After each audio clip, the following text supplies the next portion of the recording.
22 वगैरह चेक कर लीजिए। हाँ आ गए हैं, बिल्कुल देखिए आ गए हैं। और यहाँ पर देखेंगे क्वेश्चन नंबर, देखिए यहाँ पर पहला नंबर आपसे यहाँ पर पूछा गया है सामान्य हिंदी का। यहाँ पर देखिए रिक्त स्थान है और पूछा गया है घोड़े पर सवार होना, इसका क्या मतलब होगा आपको यहाँ पर कमेंट करना है। चलिए सभी लोग यहाँ पर जवाब दीजिए, राइट आंसर क्या होगा। घोड़े पर सवार होना इसका मतलब क्या होगा, इसका मतलब होगा हवा के घोड़े पर सवार होना, है ना। हवा यहाँ पर बिल्कुल सही है, हवा के घोड़े पर सवार होना। आंसर क्या लगाएंगे, सी नंबर वाला। इस मुहावरे का अर्थ होता है बहुत जल्दी में होना, बहुत जल्दी में होना। अगला प्रश्न देखिए यहाँ पर आपसे पूछा गया है, नीचे दिए गए वाक्य के अशुद्ध भाग का चयन कीजिए। रमेश को उस समय मुझसे बेफिजूल की बातें नहीं करनी चाहिए थी। रमेश को उस समय मुझसे बेफिजूल की बातें नहीं करनी चाहिए थी। यहां पर आपका क्या होगा, बेफिजूल की बातें जो है ये आपका अशुद्ध दिया गया है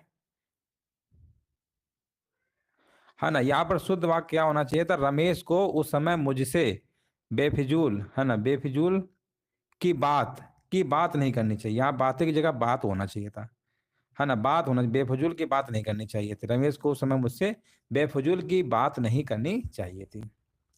बहुत बढ़िया, बिल्कुल सही जवाब है। यहाँ पर आपका ए नंबर होगा।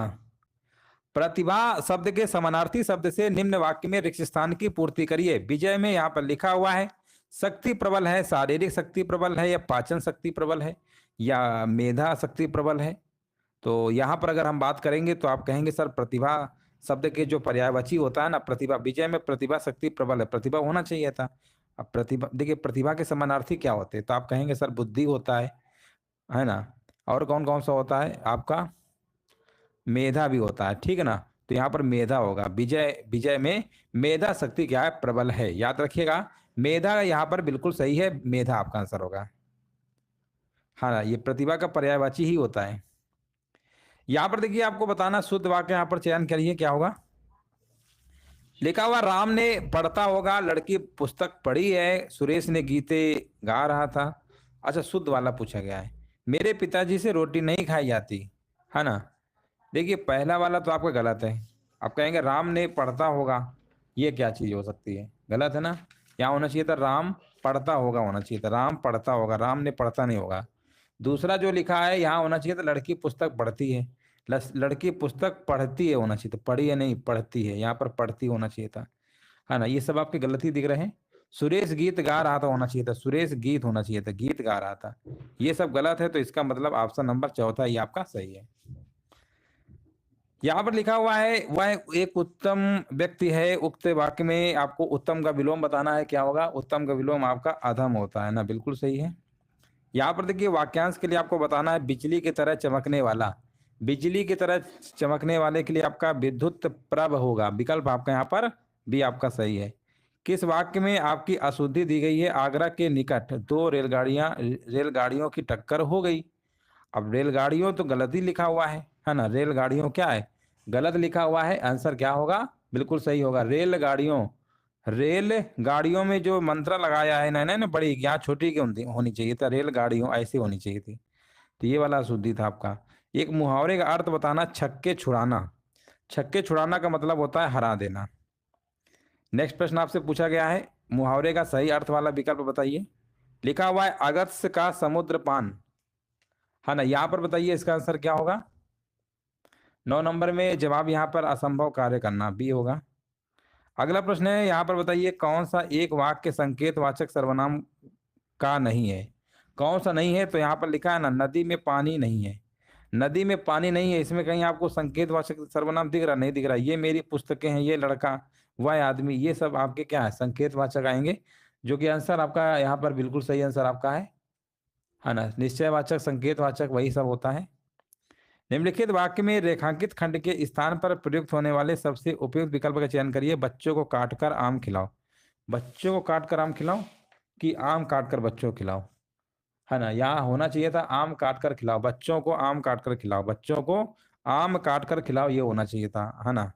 ये वाला गलत था आपका, आम काटकर खिलाओ, बच्चों को थोड़ा काट के खिलाओगे, है ना, आम खिलाना है काट के। अगला प्रश्न बताइए, वह पौधों को खींचती है, उपरोक्त वाक्य में क्या बोला गया है, उचित शब्द क्या होना चाहिए? 12 नंबर में आपका होगा सींचती है, पौधों को सींचा जाता है, खींचा थोड़ा जाता है।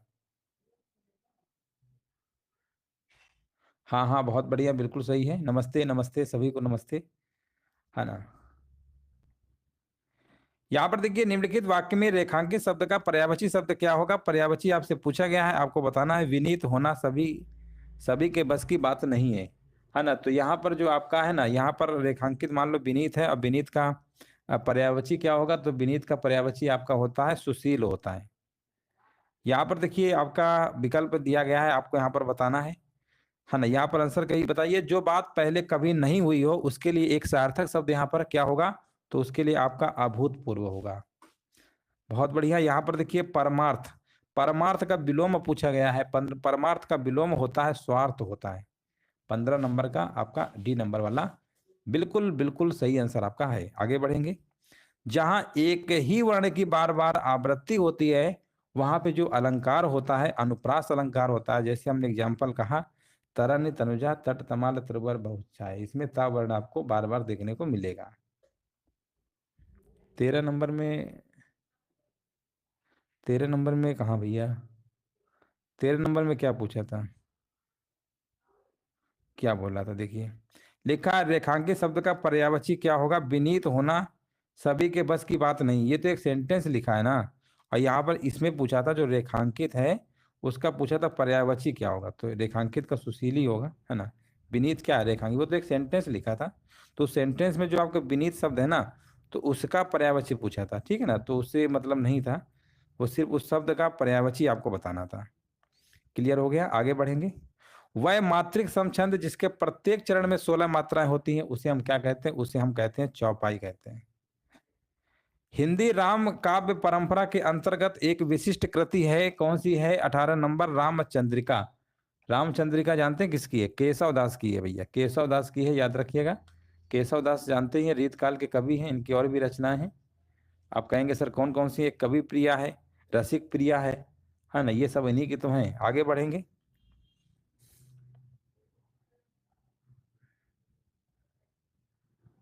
ये विशिष्ट कृति थी इनकी, विशिष्ट मतलब विशिष्ट पूछा था ना, सब तो उन्हीं की थी, लेकिन विशिष्ट वाला बताना था। चलो यहाँ पर बताइए, गणपति चंद्र गुप्त ने हिंदी का प्रथम कवि किसे माना है? गणपति चंद्र गुप्त ने भैया हिंदी का जो हम प्रथम कवि कह रहे हैं कि हमारे हिसाब से, उनके हिसाब से सालिभद्र सूरी को माना है। उन्होंने कहा भैया सालभद्र सूरी ही हमारे हिंदी क्या प्रथम कवि हैं, है ना। बिल्कुल सही है, ऑप्शन नंबर सी लगा दीजिए। ये क्वेश्चन मार्क है, प्रश्नवाचक लगा दीजिए। शब्द की सबसे छोटी इकाई क्या कहलाती है?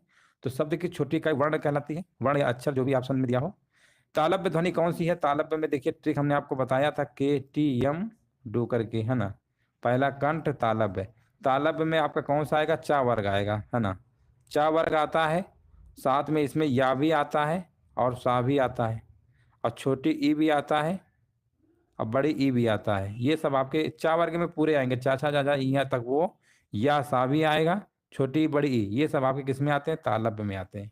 तो तालब्य में देखिए चा वर्ग तो यहाँ गैबे कर दिए, चलो चा वर्ग नहीं है तो और भी तो होंगे, या और सा होता है। चलो सा वाला मिल गया, काम हो गया अपना। 22 नंबर का क्या होगा आपका आंसर? देखिए इसमें कई हैं, ये मत सोचिएगा कि तालब्य में सिर्फ चा ही वर्ग होते हैं, चा छा जा जा ई, यहाँ वो तो होते ही है, साथ में ये वाला या और ये वाला सा भी आता है, छोटी बड़ी ई भी आता है, अगर हम स्वर की बात करेंगे तब। कामायनी के रचनाकार कौन है 23 नंबर में? तो कामायनी के रचनाकार हैं भैया जयशंकर प्रसाद जी। उर्वशी किसकी रचना है 24 नंबर में? आप कहेंगे सर ये रामधारी सिंह दिनकर की है उर्वशी। सदैव शब्द में संधि कौन सी होगी 30 नंबर में बताइए, है ना। सदैव में आपकी संधि विच्छेद पूछा गया है, तो सदा प्लस एव होगा, इसका संधि विच्छेद करेंगे तो सदा प्लस क्या होता है? एव होता है। सदा प्लस एव बराबर क्या होगा? सदैव हो जाएगा। वृद्धि संधि है, महोत्सव में संधि क्या होगा? महोत्सव का आपका होगा महा प्लस उत्सव हो जाएगा, महा प्लस उत्सव। सद्भावना शब्द में समास कौन सा होगा? सद्भावना में जो समास होगा आपका कर्मधारय समास होगा। 32 नंबर में क्या होगा? कर्मधारय समास आपका हो जाएगा। सद्भावना का अर्थ होता है अच्छी भावना होता है। देशभक्ति में समास कौन सा होगा? देशभक्ति में आपका तत्पुरुष समास होगा, हाँ ना। तत्पुरुष समास यहाँ पे आपका बिल्कुल करेक्ट आंसर आपका हो जाएगा। आपके समास 6 प्रकार के होते हैं। हिंदी साहित्य अकादमी की ओर से हर वर्ष सलाहकार सम्मान पुरस्कार किस क्षेत्र में दिया जाता है? हाँ ना, ये दिया जाता है आपको हिंदी को नई दिशा प्रदान करने के लिए। कौन सी कृति महादेवी वर्मा की है? 35 नंबर बताइए। 35 नंबर का जवाब यहाँ पे आपका निहार हो जाएगा। इनमें से आपको बताइए तद्भव शब्द यहाँ पर क्या है 36 नंबर में? हाँ ना, तद्भव शब्द यहाँ पर क्या है? तो अचरज हो जाएगा, है ना। अचरज क्या है आपका? तद्भव शब्द आपका हो जाएगा। इसका तत्सम रूप की बात करेंगे तो आश्चर्य होता है। इसका तत्सम क्या होगा आपका? आश्चर्य आपका हो जाएगा।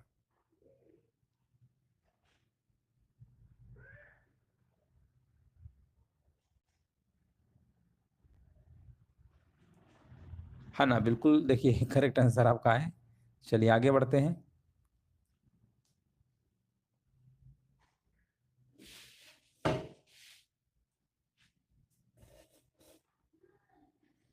सूरज का तत्सम शब्द यहाँ पर क्या होगा? 37 नंबर। तो ये आपका होगा सूर्य होगा, है ना, सूर्य होता है। चलिए आगे बढ़िए। कौन से शब्द में रा व्यंजन नहीं है? 1 नंबर का देखिए, आपको यहाँ पर कमेंट करना है। रा व्यंजन इनमें से आपका कौन सा नहीं है? है ना, पहले नंबर में आपको बताना है रा व्यंजन किसमें आपका नहीं है। तो यहाँ पर जो आपका डी नंबर आपका है ना, मातृभूमि, इसी में आपका रा नहीं है। इसमें री है, बाकी सब में है। संज्ञा का भेद इनमें से आपका कौन सा नहीं होता है? तो आप कहेंगे निजवाचक नहीं हो गया, सर्वनाम का होता है। हाँ ना, बिल्कुल सही है। सर्वनाम के आपके कितने भेद होते हैं? 6 होते हैं। सर्वनाम की कुल संख्या कितनी है? टोटल 11। हाँ बिल्कुल, देखिए संज्ञा अगर बात करेंगे 5 प्रकार की हैं।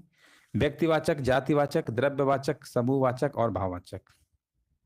अगला प्रश्न बताइए, वह काम नहीं करता वाक्य में अव्यय पद क्या होगा? है ना, वह काम नहीं करता, इसमें अव्यय पद आपका हो जाएगा नहीं, हो जाएगा। निम्नलिखित में से कौन से शब्द में री की मात्रा का उपयोग हुआ है ना? री की मात्रा का उपयोग हुआ है, यहाँ पर आपको बताना है आंसर क्या होगा। री की मात्रा का उपयोग किसमें हुआ है? तो यहाँ पर विरष्टि में आपका हो जाएगा। 5वां विश्व हिंदी सम्मेलन कहाँ पर संपन्न हुआ था? तो ये आपका हुआ था पोर्ट ऑफ स्पेन, त्रिनाद में हुआ था आपका। मूर्धन्य अल्प प्राण घोष व्यंजन बताइए यहाँ पर आपका कौन सा होगा? चलिए सभी लोग यहाँ पे कमेंट करिए, राइट आंसर आपका यहाँ पर क्या होगा।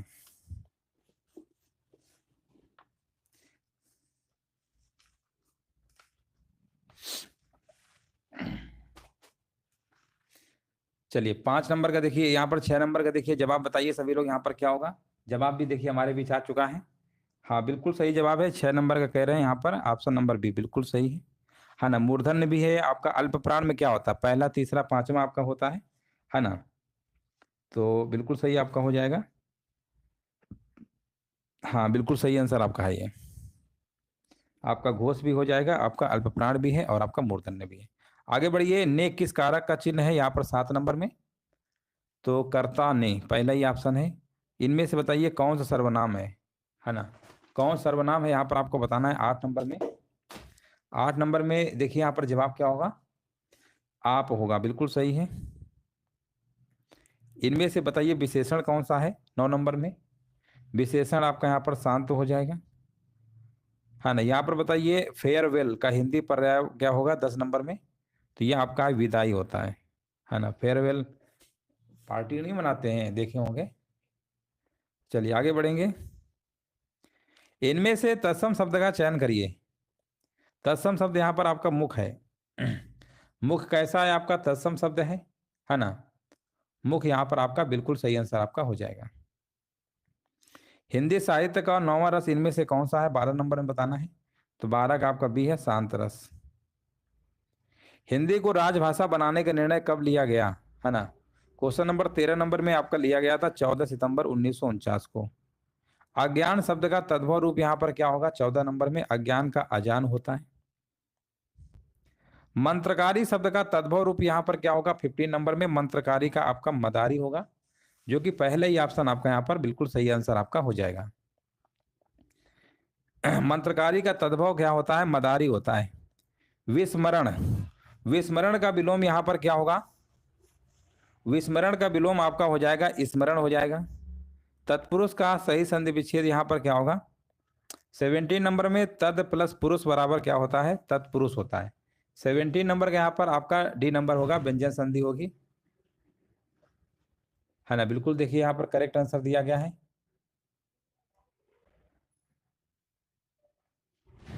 हाँ हाँ बिल्कुल सही है। इनमें से कौन सा उपसर्ग जो है आपका अरबी फारसी का है 18 नंबर, तो ये आपका ना हो जाएगा।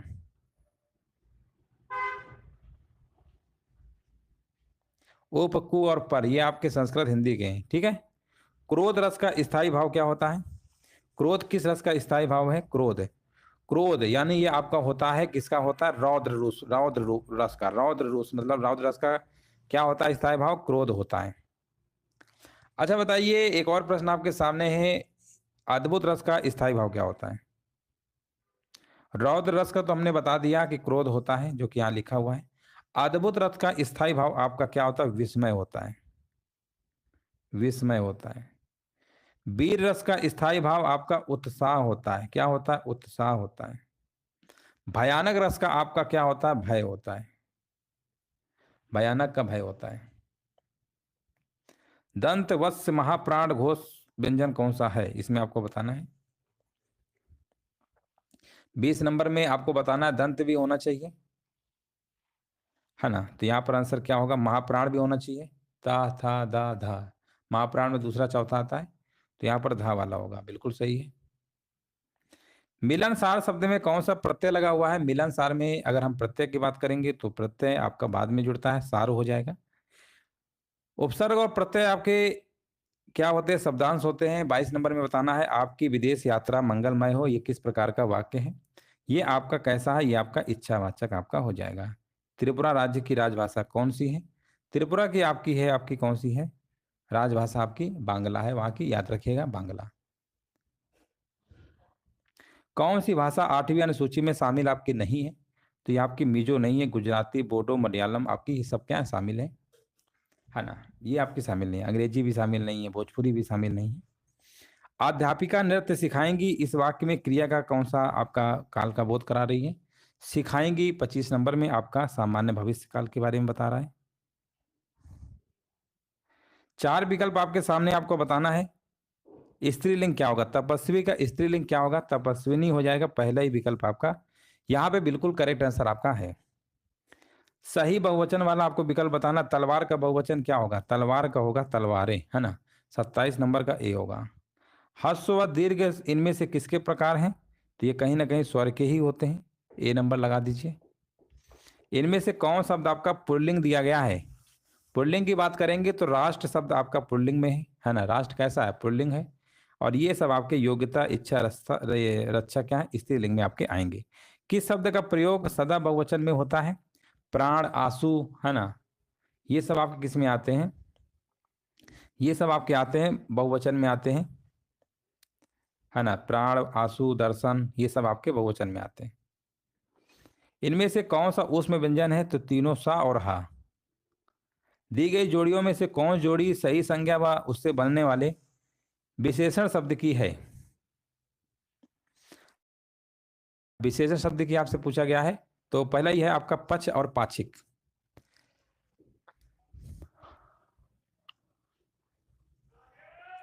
जी बिल्कुल सही है। यहाँ पर देखिए, पक्ष आपका संज्ञा शब्द कह रहे हैं, बिल्कुल सही है। पाक्षिक बिल्कुल सही है ना। इसका विशेषण क्या होगा? पाक्षिक होता है। सर्वनाम वाले वाक्यों में लिंग का पता किससे चलता है? ये चलता है आपका क्रिया से। मथुरा किस राज्य में है? ये किस प्रकार का वाक्य है? मथुरा आपका ये कैसे, कौन से राज्य में? प्रश्नवाचक लगा है तो प्रश्नवाचक ही तो होगा। अब यहाँ से कुछ हमने प्रश्न आपके लिए हैं, जो कि एक थ्योरी पार्ट कह सकते हैं। जैसा कि यहाँ पर अपभ्रंश है, उपभाषाएं हैं और बोलियां हैं। जैसे सौरसेनी अपभ्रंश के अंतर्गत आपकी 5 बोलियां आती हैं, है ना। कौन कौन सी 5 बोलियां? इसमें पश्चिमी हिंदी आता है। सौरसेनी अपभ्रंश के अंतर्गत पश्चिमी हिंदी आएगा। इसमें आपकी 5 बोलियां हैं, कौन कौन सी? एक खड़ी बोली जिसको आप कौरवी कहते हैं, इसका आकार क्या है? बहुला है ना, आकार बहुला है इसका। ये ओकार बहुला का है ब्रजभाषा, ये एक बार पूछा गया था, ब्रजभाषा कैसी है? तो ओकार बहुला टाइप की है। दूसरी ब्रजभाषा हो गई, तीसरी कन्नौजी, चौथी बुंदेली और 5वीं कौन सी है? बांगरू। बांगरू को हम हरियाणवी या जाटू भी कहते हैं, इसका भी आकार बहुला है। ये ओकार बहुला। बुंदेली, बुंदेली कैसी है? ओकार बहुला है। सौरसेनी अपभ्रंश में देखिए आपकी राजस्थानी हिंदी आती है। इसमें 4 बोलियां हैं, एक तो मारवाड़ी है, एक मेवाती है, एक आपकी ढूंढाड़ी है, इसी जयपुरी कहते हैं, और एक मालवी है आपकी। ये 4 बोलियां आपकी आती हैं। मागधी अपभ्रंश के अंतर्गत आपकी कितनी है? 3 बोलियां हैं। बिहारी हिंदी मागधी अपभ्रंश है इसकी, मगही, मैथिली, भोजपुरी। अर्ध मागधी अपभ्रंश में आपकी पूर्वी हिंदी आती है, इसमें 3 बोलियां हैं, अवधी, बघेली और छत्तीसगढ़ी। पहाड़ी हिंदी में देख लीजिए, सौरसेनी अपभ्रंश है, 2 बोलियां हैं, गढ़वाली और कुमाऊनी। इससे प्रश्न आपके बन जाते हैं। चलिए कुछ खड़ी बोली से देखिए, कुछ इंपॉर्टेंट पॉइंट को यहाँ पर कवर करने वाले हैं। ठीक है, बोली का केंद्र मेरठ और दिल्ली के आसपास का क्षेत्र है। खड़ी बोली का एक अन्य नाम कौरवी है। खड़ी बोली का जो विकास है ना, सौरसेनी अपभ्रंश के उत्तरी रूप से हुआ है। राहुल सांस्कृत्यायन ने इसे कौरवी नाम दिया। तो अभी एक प्रश्न आपके लिए और बन गया कि खड़ी बोली को हम कौरवी कहते हैं, नाम किसने दिया था? तो ये नाम दिया था भैया राहुल सांस्कृत्यायन जी ने दिया था। खड़ी बोली का अर्थ मानक हिंदी से है। खड़ी बोली के प्रथम कवि जो भैया हैं अमीर खुसरो थे आपके। खड़ी बोली का प्रथम महाकाव्य बहुत बार पूछा गया प्रिय प्रवास है। इसके रचयिता आपके अयोध्या सिंह उपाध्याय हरिऔध जी हैं, ये भी इंपॉर्टेंट पॉइंट है, कई बार पूछा गया है। खड़ी बोली का सबसे अधिक प्रसिद्ध महाकाव्य आपका कामायनी है, जिसके रचयिता जयशंकर प्रसाद जी हैं। खड़ी बोली शब्द का सर्वप्रथम प्रयोग जो है भैया लल्लू लाल एवं सदल मिश्र ने किया था। ये भी प्रश्न आपका कई बार पूछा गया है। अब्दुल हक ने खड़ी बोली को गंवारू बताया है। बोले भैया गंवारू है भाषा है आपकी, है ना? किसने बताया? अब्दुल हक ने बताया है। भारतेंदु ने खड़ी बोली को परदेसी या तथा गिल क्राइस्ट ने टंकसाली कहा है। खड़ी बोली का क्षेत्र आपका है उत्तर प्रदेश में भैया रामपुर, हरिद्वार, मुरादाबाद, बिजनौर, मेरठ, गाजियाबाद, सहारनपुर। और ये जो मुजफ्फरनगर है ना, ये आप सहारनपुर, मेरठ, हरिद्वार, ये प्रश्न पूछे गए हैं, है ना? मेरठ में कौन सी है खड़ी बोली है, सहारनपुर में खड़ी बोली। तो ये जो डार्क है ना, ये प्रश्न आपका पूछा गया एग्जाम में। खड़ी बोली बोले जाने की संख्या लगभग 2 करोड़ के समथिंग है ना, याद रखिएगा।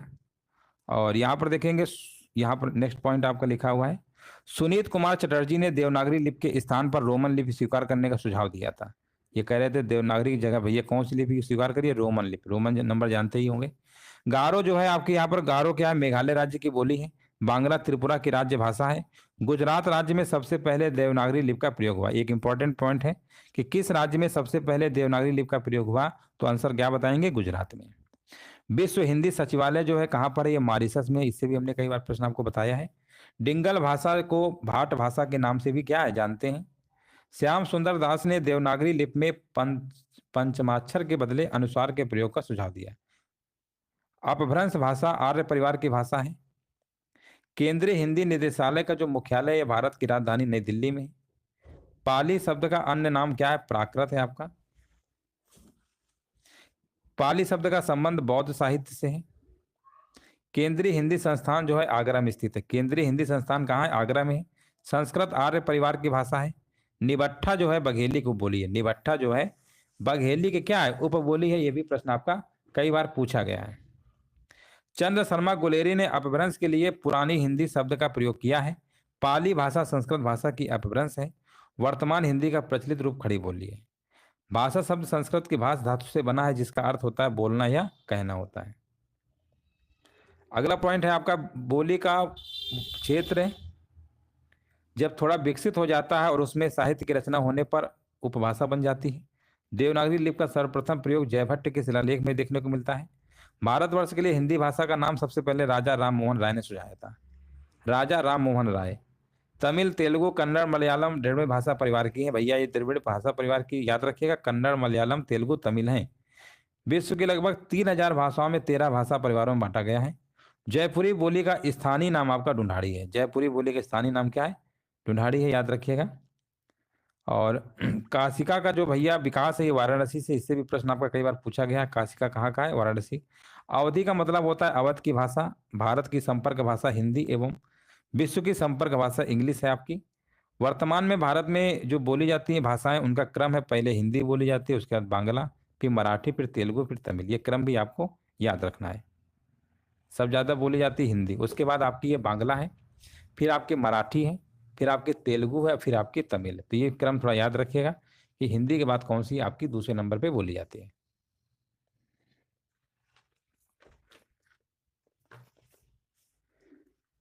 देख लीजिए सभी का यहाँ पर है।